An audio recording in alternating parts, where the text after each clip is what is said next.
Hi, it's Danny here with another Tech Fix video, and in this video I want to take another look at Scratch, and this time take a look at how to make a character move on an iPad where you can't use the arrow keys but you want to maybe have some buttons on the screen to move something around. So here I've got my hippo and I'm going to click on the arrow. The up arrow makes it move up, the down arrow makes it move down, left arrow and the right arrow.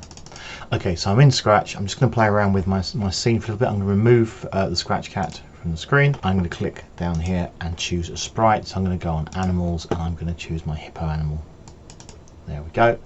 And then I'm going to click on backgrounds and I'm going to choose the blue sky background again. So I've got a hippo on a blue sky background. The last thing I need are my arrow keys. So again, I'm going to click on sprite and we've got an arrow right here which has the 4 directions ready for me. So I'm going to click on that arrow and put that arrow in there. And let's put that arrow over here. What I need to do with this is I can't just click on the hippo to make him do something. I want the arrow to make the hippo move. So I need to do something called a broadcast. So when I click on the arrow, it broadcasts a message and the hippo does something based on that. Sounds a bit fiddly. Hopefully this will make a little bit more sense. So I'm going to click on the arrow.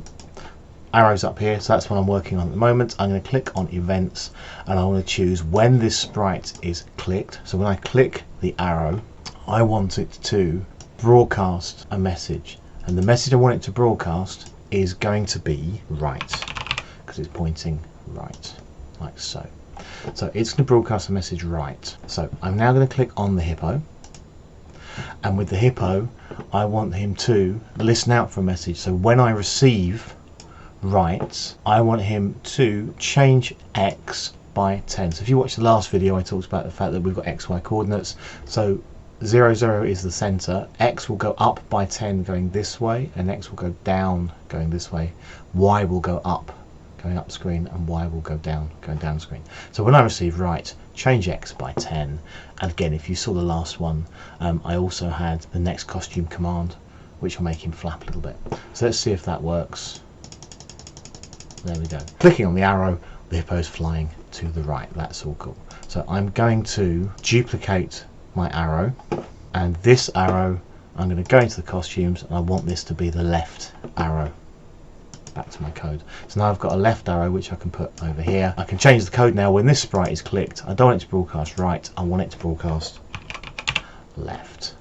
Okay, I'll do the same thing again. I'm going to duplicate that arrow and I'm going to change its costume to up, and again go back to the code, and this time when this sprite is clicked, broadcast up, and then same again, one last clone. I'm going to duplicate it again, I'm going to make it down, and same thing, going into the code, I want it to broadcast down, and say okay. So now I've got 4 commands: right, left, up and down. So let's move these over.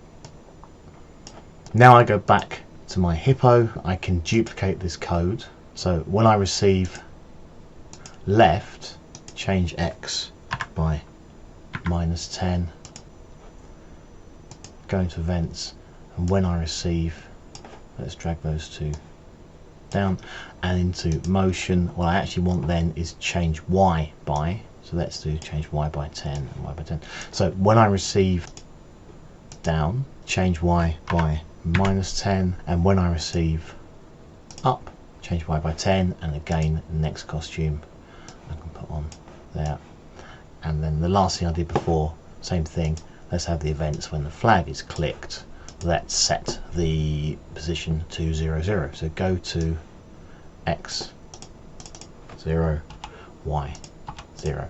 So if we're looking at commands now, we've got when I receive the left broadcast, change X by -10. When I receive right, change X by 10. Down, change Y by -10. Up, change Y by 10, and so on. So if I now make the screen bigger and I click on these, left, left, left, right, right, right, up, up, up, down, down, down, down, down, and the flag should reset and put it back in the middle. So that's a very simple way of using some buttons on the screen to control a character and make him move around. So if you're on an iPad, if you're holding the iPad in your hands, you can obviously easily access the commands with your thumbs, up, down, left and right, nice and easy. So again, the starting point for how you might make a Scratch game. I'll put a link to this project in the YouTube notes, and I'll link to a blog post about this as well. I'll do some more videos about Scratch soon. Please check back, see those. Please like and subscribe to be notified of more videos as I do them, and I hope to see you again soon. Thanks very much for your time. Cheers, goodbye.